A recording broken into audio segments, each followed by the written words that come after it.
Welcome to the Genius Factory. Enjoy the video. In this video, I will help how to pass Nclex step by step, updated. Start by committing to a consistent schedule and realistic goals. Break content into systems and skills, using question banks to reinforce weak areas.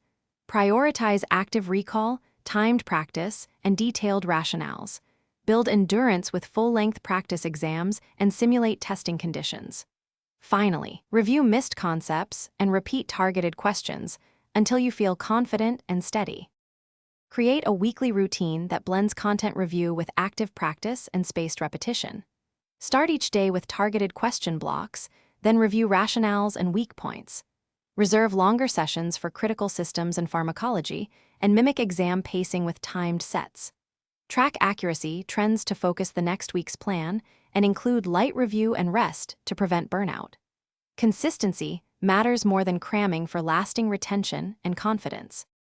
On test day, prioritize sleep and a calm morning routine to reduce anxiety. Use strategic breathing before starting and stick to your practiced pace, flagging harder items to revisit.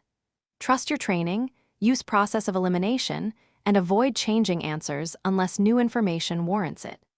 Keep snacks and water handy for scheduled breaks, and reset mentally after tough questions. Finish confidently knowing you followed a proven study plan and practiced under realistic. Thanks for watching. If you found this helpful, don't forget to like and subscribe.